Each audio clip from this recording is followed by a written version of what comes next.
अस्सलामुअलैकुम स्टूडेंट्स, आज हम पढ़ने जा रहे हैं कार्बोक्सिलिक एसिड्स चैप्टर नंबर 13।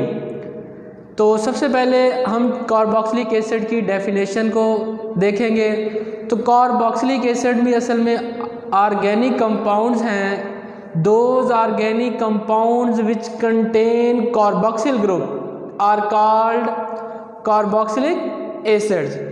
ऐसे ऑर्गेनिक कंपाउंड जिनमें carboxyl group as a functional group मौजूद होगा उनको हम क्या कहेंगे? Carboxylic acids. ठीक है, तो उसके बाद आ जाता है इसका जनरल फार्मूला। जनरल फार्मूला हम लिख सकते हैं R single bond C double bond O OH, या कुछ बुक्स पे आपको इस तरह भी लिखा हुआ मिलेगा R C डबल OH, और कुछ जगहों पर आपको इस तरह भी लिखा हुआ मिलेगा। तो ये आप इसका कार्बोक्सिलिक एसिड का जो जनरल फार्मूला है आप उनको तीनों तरह से लिख सकते हैं। ऐसे भी लिख सकते हैं, इस मेथड से भी और इस मेथड से भी। और अगर हम गौर करें, जो कार्बोक्सिल ग्रुप है जो कि फंक्शनल ग्रुप है कार्बोक्सिलिक एसिड्स का, अगर उस पर हम गौर करें वो कम्बिनेशन है। Carboxyl group is the combination of two different functional group. देखें, कार्बोक्सिलिक ग्रुप एक तो कार्बोनाइल फंक्शनल ग्रुप का कम्बिनेशन है, किसके साथ? हाइड्रोक्सिल ग्रुप के साथ। जब हम कार्बोनाइल ग्रुप और हाइड्रोक्सिल ग्रुप दोनों को कंबाइन करते हैं तो हमारे पास एक नया फंक्शनल ग्रुप आता है जो कि असल में कौन सा है? Carboxyl functional group. और जो कार्बोक्सिल फंक्शनल ग्रुप है ये असल में किसका फंक्शनल ग्रुप है? कार्बोक्सिलिक एसिड्स का। ठीक है, अब उसके बाद अगर हम क्लासीफाई करें, कार्बोक्सिलिक एसिड की क्लासिफिकेशन करें तो कार्बोक्सिलिक एसिड की टू टाइप्स हैं। पहला है एलिफेटिक कार्बोक्सिलिक एसिड, और जो सेकंड टाइप हम पढ़ेंगे वो है एरोमेटिक कार्बोक्सिलिक एसिड्स। तो एलिफेटिक मीन ओपन चेन, ऐसे कार्बोक्सिलिक एसिड जो ओपन चेन होते हैं, मतलब एसाइक्लिक होते हैं, इनमें साइक्लिक स्ट्रक्चर नहीं होता, और जो चेन है वो स्ट्रेट चेन भी हो सकती है और ब्रांच चेन भी हो सकती है। अब आगे फिर हम इसका जनरल जो फार्मूला है एलिफेटिक जो स्ट्रेट चेन कार्बोक्सिलिक एसिड्स हैं उनका general formula R C double bond O OH होता है, जो कि असल में यहाँ पर जो R है ये हमारा है अल्काइल ग्रुप। अब अल्काइल ग्रुप क्या होता है? अगर आप एलिफेटिक हाइड्रोकार्बन में से, जैसा कि आप सपोज कर लें अल्केन में से अगर आप एक हाइड्रोजन एटम रिमूव कर देंगे, क्या कर देंगे? एक हाइड्रोजन एटम जब आप रिमूव करेंगे तो आपके पास जो ग्रुप बनेगा उसको हम कहते हैं अल्काइल ग्रुप। ठीक है, जैसा कि सपोज मीथेन था, क्या था? मीथेन। जैसा कि आपके पास था मीथेन और ये आपके पास क्या है? अल्केन। और जब अल्केन में से हम एक हाइड्रोजन को कर देंगे रिमूव तो पीछे जो हमारे पास ग्रुप बचेगा ये होगा अल्काइल ग्रुप, और इसको हम जाहिर करते हैं, रिप्रेजेंट करते हैं R से। किससे? R से। और ये देखिए अब ये हमारे पास कौन सा ग्रुप बन गया? मिथाइल। इसी तरह अगर आप इथेन में से एक हाइड्रोजन आइटम रिमूव करेंगे तो आपके पास बन जाएगा इथाइल। R की जगह आप हाइड्रोजन भी ऐड कर सकते हैं क्योंकि अल्काइल ग्रुप में हाइड्रोजन भी आ जाता है। आगे फिर जो हमारे पास एलिफेटिक कार्बोक्सिलिक एसिड्स हैं उनकी टू टाइप्स हैं। पहली जो टाइप है वो है एलिफेटिक मोनो कार्बोक्सिलिक एसिड। अगर हम नेम पे गौर करें तो मोनो मीन होता है one, mono mean one. Carboxylic acid mean एक कार्बोक्सिल ग्रुप होगा। ऐसे एलिफेटिक कार्बोक्सिलिक एसिड जिसमें सिर्फ वन कार्बोक्सिल ग्रुप हो उसे हम कहते हैं एलिफेटिक मोनो कार्बोक्सिलिक एसिड। इसकी जो एग्जांपल है ये देखिए, अब हमारे पास सबसे पहली एग्जांपल ये एलिफेटिक मोनो कार्बोक्सिलिक एसिड है। अब इसको हम फॉर्मिक एसिड, इसको हम कहते हैं फॉर्मिक एसिड। ये हमारे पास क्या है? Formic acid. इसको आप इस तरह से भी राइट कर सकते हैं, और इसका अगर हम आयुपिक नेम लिखें तो ये बनता है मेथनोइक एसिड। अभी नेक्स्ट जो हम टॉपिक पढ़ेंगे उसमें हम इसके नोमेनक्लेचर के बारे में बात करेंगे, आयुपिक नोमेनक्लेचर भी और कॉमन नेम्स के बारे में भी डिस्कस करेंगे। तो ये देखिए ये हमारे पास है एलिफेटिक मोनो कार्बोक्सिलिक एसिड, और ये कौन सा है? फॉर्मिक एसिड या फिर मेथनोइक एसिड। फॉर्मिक एसिड इसका कॉमन नेम है और मेथनोइक एसिड जो है इसका आयुपिक नेम है। इसी तरह सेकंड जो हमारे पास एलिफेटिक मोनोकार्बोक्सिलिक एसिड है वो है एस्टिक एसिड। एग्जांपल है एलिफेटिक मोनोकार्बोक्सिलिक एसिड की, उसको देखेंगे, उसको वो है एस्टिक एसिड। जो एस्टिक एसिड होता है वो भी एलिफेटिक मोनोकार्बोक्सिलिक एसिड है। मोनोकार्बोक्सिलिक एसिड क्यों है? क्योंकि इसमें एक ही कार्बोक्सिल ग्रुप मौजूद है, ठीक है। उसके बाद अब एस्टिक एसिड को हम एथेनोइक एसिड भी कह सकते हैं, क्योंकि एस्टिक एसिड कॉमन नेम है और एथेनोइक एसिड इसका अयोपिक नेम है। और एस्टिक एसिड को आप इस तरह से भी राइट कर सकते हैं। अगर कि किसी जगह पे आपको इस तरह से कार्बोक्सिलिक एसिड लिखा हुआ नजर आए तो इसका मतलब ये क्या है? ये भी एस्टिक एसिड ही है। अब सेकंड जो एलिफेटिक कार्बोक्सिलिक एसिड की टाइप है वो है एलिफेटिक डाई कार्बोक्सिलिक एसिड। अब इसके नेम के अंदर ही कंसेप्ट है कि डाई कार्बोक्सिलिक से di mean two, carboxylic acid मतलब दो कार्बोक्सिल ग्रुप होंगे। अगर किसी एलिफेटिक कार्बोक्सिलिक एसिड के अंदर 2 कार्बोक्सिल ग्रुप हैं तो उसको हम कहेंगे डाई कार्बोक्सिलिक एसिड। तो इसकी एग्जांपल देखिए, सबसे पहले हमारे पास आया ethane dioic acid. Ethane dioic acid क्यों कह रहे हैं? क्योंकि ये 2 कार्बन वाला कोई कार्बोक्सिलिक एसिड है, तो इसीलिए इसको कह दिया इथेन डायोइक एसिड। आगे इसको फर्दर हम आयोपिक नेमिंग में भी इसको डिस्कस करेंगे, ठीक है, कि इसको हम नेम कैसे देते हैं। तो अब इथेन डायोइक एसिड को आप इस तरह से भी लिख सकते हैं और ऐसे भी लिख सकते हैं। और इथेन डायोइक एसिड का जो कॉमन नेम है वो है ऑक्सैलिक एसिड। इसके बाद इसकी हमारे पास सेकंड एग्जांपल, इसी की एलिफेट एसिड की जो सेकंड एग्जांपल है हमारे पास वो है प्रोपेन डायोइक एसिड। अब डायोइक एसिड इसको क्यों कह रहे हैं? क्योंकि ये एक डाई कार्बोक्सिलिक एसिड है। डाई कार्बोक्सिलिक एसिड कैसे है? देखें, एक कार्बोक्सिल ग्रुप इधर लगा हुआ है और सेकंड कार्बोक्सिल ग्रुप इधर लगा हुआ है, तो इसमें 2 कार्बोक्सिल ग्रुप है, तो इसका मतलब ये भी क्या है? Di carboxylic acid. और कौन सा डाई कार्बोक्सिलिक एसिड है? एलिफेटिक डाई कार्बोक्सिलिक एसिड, क्योंकि ये एसाइक्लिक या ओपन चेन स्ट्रक्चर है। अब इसका जो नेम होगा वो होगा propane dioic acid. Propane dioic acid. इसको प्रोपेन डायोइक एसिड क्यों कह रहे हैं? क्योंकि इसके अंदर 3 कार्बन है, ये 3 कार्बन वाला कोई कार्बोक्सिलिक एसिड है, इसीलिए इसको कहते हैं प्रोपेन डायोइक एसिड। और इसका जो कॉमन नेम है वो है मेलोनिक एसिड। मेलोनिक एसिड भी असल में क्या है? हमारे पास प्रोपेन डायोइक एसिड ही होता है, जो कि डाई कार्बोक्सिलिक एसिड है। मेलोनिक एसिड को हम क्या कहते हैं? प्रोपेनोइक एसिड या प्रोपेन डायोइक एसिड हमारे पास क्या है? मेलोनिक एसिड है। इसके बाद जो हमारे पास कार्बोक्सिलिक एसिड्स हैं उसकी जो फर्स्ट टाइप जो हमारे पास एलिफेटिक कार्बोक्सिलिक एसिड थी वो कंप्लीट होगी। नेक्स्ट जो हमारे पास टाइप है वो है aromatic carboxylic acids. Aromatic carboxylic acids, aromatic carboxylic acid. अब एरोमेटिक जो कार्बोक्सिलिक एसिड है उनका जो जनरल फार्मूला होता है उसमें यहाँ पर R रिप्लेस हो जाता है एराइल ग्रुप से अल्काइल ग्रुप। ये देखें, जो हमारे पास एलिफेटिक कार्बोक्सिलिक एसिड थे वहाँ जनरल फार्मूला में R अल्काइल ग्रुप आ रहा था, लेकिन यहाँ पर हमारे पास क्या आ रहा है? Aryl group. और एराइल ग्रुप कैसे बनता है? अगर हम एरोमेटिक हाइड्रोकार्बन में से एक हाइड्रोजन एटम रिमूव कर दें तो जो हमारे पास ग्रुप इस तरह से बनेगा उसको हम कहते हैं एराइल ग्रुप। ये हमारे पास जो AR है ये असल में कौन सा ग्रुप है? एराइल इसको कहते हैं। और एराइल ग्रुप कैसे बनता है? ये बनता है अगर हम एरोमेटिक कंपाउंड में से एक हाइड्रोजन एटम को रिमूव कर दें। और एराइल ग्रुप के आगे हमारे पास एराइल ग्रुप हमारे पास कौन कौन से हो सकते हैं? फिनाइल हो सकता है। अगर हम बेंजीन रिंग में से एक हाइड्रोजन एटम रिमूव कर दें तो हमारे पास फिनाइल ग्रुप बनेगा, और जो कि एग्जांपल है एराइल ग्रुप की, ठीक है। उसके बाद ये हमारे पास नेफ्थाइल भी हो सकता है, इसकी आगे बहुत सी एग्जांपल है, ठीक है। और इसके अलावा ये टोलोइल भी हो सकता है। अब इसको हम पढ़ते हैं। अब देखिए इसकी भी आगे फर्दर 2 टाइप्स हैं। पहली जो टाइप है हमारे पास, पहली जो इसकी टाइप है वो है aromatic monocarboxylic acids. Aromatic monocarboxylic acids, aromatic monocarboxylic acids. अब इनको हम मोनोकार्बोक्सिलिक एसिड, ये बिल्कुल जैसे एलिफेटिक कार्बोक्सिलिक एसिड है मोनो और डाई, वैसे ही एरोमेटिक ही है।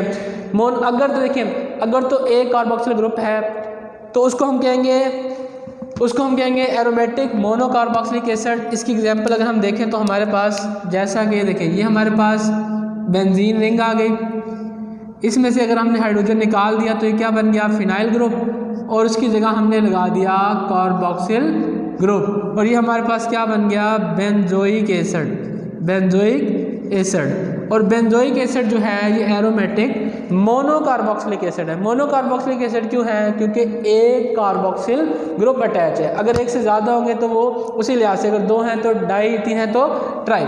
इसी तरह आप देखिए अगर हम फंक्शनल ग्रुप इंक्रीज कर दें या रिपीट कर दें, पहले हमारे पास एक फंक्शनल ग्रुप था, ठीक है, अब ये इसकी सेकंड टाइप हो जाएगी। अब अगर देखें हम फंक्शनल ग्रुप को क्या कर रहे हैं, रिपीट कर रहे हैं, रिपीट। अब देखिए फंक्शनल ग्रुप क्या हो गया, रिपीट। अब पहले कार्बोक्सिल ग्रुप कितने थे, एक, और वो था मोनो कार्बोक्सिलिक एसिड्स। अब हमारे पास कार्बोक्सिल ग्रुप कितने हो गए, 2, और ये हमारे पास है, ये सेकंड टाइप है जो कि हमारे पास कौन सी है, aromatic, aromatic di carboxylic acid, di carboxylic acids. ये हमारे पास एरोमेटिक डाई कार्बोक्सिलिक एसिड की एग्जांपल है। और इसका अगर हम नेम लिखें तो इसका नेम क्या होगा, ये होगा 1, 2 बेंजीन डाई कार्बोक्सिलिक एसिड। इसको हम डाई कार्बोक्सिलिक एसिड क्यों कह रहे हैं, क्योंकि इसके अंदर 2 कार्बोक्सिल ग्रुप है। अब इसका कॉमन नेम क्या होगा, फथैलिक एसिड। इसका कॉमन नेम क्या होगा, फथैलिक एसिड। अब ये हमारे पास दोनों टाइप जो है एरोमेटिक कार्बोक्सिलिक एसिड की कंप्लीट होगी। पहली जो हमारे पास टाइप है वो है एरोमेटिक मोनोकार्बोक्सिलिक एसिड। इसको मोनोकार्बोक्सिलिक एसिड क्यों कहते हैं, क्योंकि एक इसमें कार्बोक्सिल ग्रुप है। और इसको डाई कार्बोक्सिलिक एसिड क्यों कहेंगे, क्योंकि इसके अंदर 2 कार्बोक्सिल ग्रुप अटैच है। उसके बाद हमारे पास आ जाती हैं इसका नोमेनक्लेचर। नोमेनक्लेचर को पढ़ते हैं।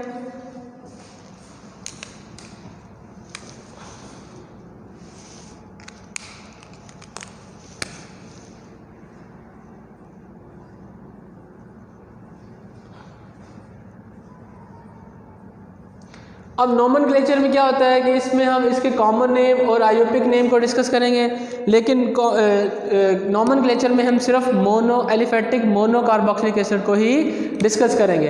अब हमारे पास नोमेनक्लेचर में हम पढ़ेंगे aliphatic mono carboxylic acid, mono carboxylic acid. और असल में एलिफेटिक मोनोकार्बोक्सिलिक एसिड को हम फैटी एसिड्स भी कहते हैं। अब इनको हम फैटी एसिड्स क्यों कहते हैं, इनको फैटी एसिड इसीलिए कहते हैं अगर हम एनिमल फैट या फिर वेजिटेबल आयल इन दोनों की हम क्या करवा दें, हाइड्रोलिसिस। इन दोनों की अगर हम हाइड्रोलिसिस करवा दें तो हमारे पास फैटी एसिड के कुछ हायर मेंबर मिलेंगे हमें, जो कि कौन कौन से हो सकते हैं, जैसा कि सपोज स्टीरिक एसिड। इसका फार्मूला हम कैसे लिखेंगे, ये होता है C17H35COOH। और इसी तरह हमारे पास पामेटिक एसिड, अगर हम पामेटिक एसिड का फार्मूला लिखें तो ये होगा C15H31COOH। इसी तरह और भी फैटी एसिड्स हैं जो कि हमें एनिमल फैट और वेजिटेबल ऑयल से मिल रहे होते हैं। और ये एसिड सारे के सारे क्या होते हैं, कार्बोक्सिलिक एसिड्स ही होते हैं। और कौन से carboxylic acid, aliphatic mono carboxylic acids. और इनको हम फैटी एसिड क्यों कहते हैं, क्योंकि जब एनिमल फैट और वेजिटेबल, क्योंकि फैटी एसिड से ही हमें ये मिल रहे होते हैं। इनका जो मेजर सोर्स है वो क्या है, फैटी एसिड। इसी तरह और भी कुछ एसिड्स हैं फैटी एसिड्स, जैसा कि लिनोइक एसिड, मिरिस्टिक एसिड, और हमारे पास ओलिक एसिड। ये सारे के सारे क्या हैं, फैटी एसिड हैं जिनकी नेचर क्या है, असल में कार्बोक्सिलिक एसिड है। और कार्बोक्सिलिक एसिड कौन से हैं, एलिफेटिक मोनो कार्बोक्सिलिक एसिड। और ये सारे के सारे क्या हैं, फैटी एसिड। इसीलिए एलिफेटिक मोनो कार्बोक्सिलिक एसिड को हम फैटी एसिड भी कह देते हैं। अब आते हैं हम इनके नॉमेनक्लेचर के ऊपर। नॉमेनक्लेचर में सबसे पहले हम डिस्कस करेंगे कॉमन नेम्स को।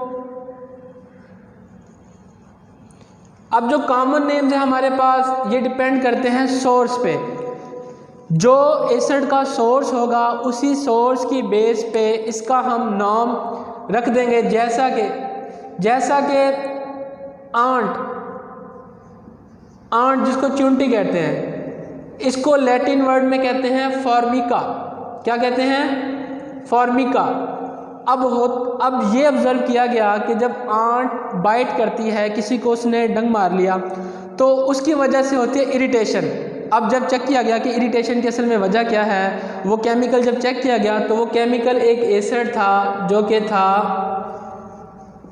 HCOOH। और इसी एसिड को इस आंट की बेस पे क्या कह देते हैं हम, फॉर्मिक एसिड। इसका नाम क्या रख दिया गया, फॉर्मिक एसिड। अब इसका सोर्स क्या था, आंट। और आंट को लैटिन वर्ड में क्या कहते हैं, फार्मिका। और फार्मिका से ये बन गया फॉर्मिक एसिड। ठीक है। अब सेकंड अगर एग्जांपल की बात करें, जैसे विनीगर जिसको सिरका भी कहते हैं, और इसको हम कहते हैं एसीटम। ग्रीक वर्ड में इसको कहते हैं एसीटम।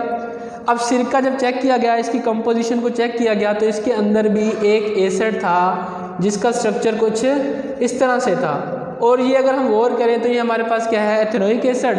अब चूंकि ये विनीगर से मिला, इसका कॉमन नेम एसीटम से हो गया एसिटिक एसिड। इसको इसीलिए हमने क्या कह दिया, एसिटिक एसिड।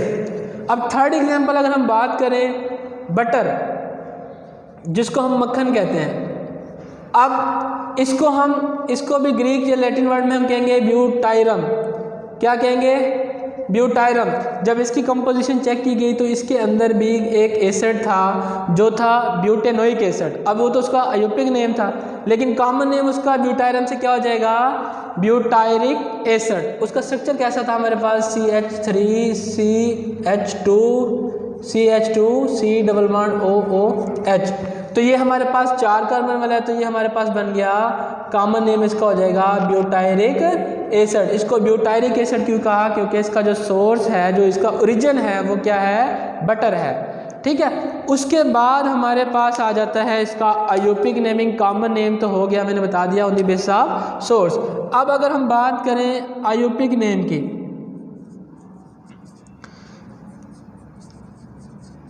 आयोपिक नेम्स कैसे होंगे। अब होता ये है, अब अल्केन जो होता है इसका नेम सेम अल्केन की तरह ही होता है। अल्केन में से ई को हम क्या कर देते हैं, रिमूव कर देते हैं और इसकी जगह लगा देते हैं ओइक एसिड। तो ये बन जाएगा अल्केनोइक एसिड। अल्केनोइक बन जाता है और एसिड साथ में हम लगा देते हैं। ठीक है।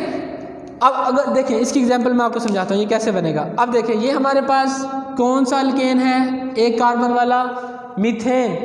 कौन सा है ये, मीथेन। एक कार्बन वाले अल्केन को हम कहते हैं मीथेन। अब जब ये कन्वर्ट हो गया किस में, एसिड के अंदर, कौन सा एसिड, एक कार्बन वाला, तो अब देखें मीथेन से क्या बन गया, ये असल में क्या था हमारे पास, मीथेन था।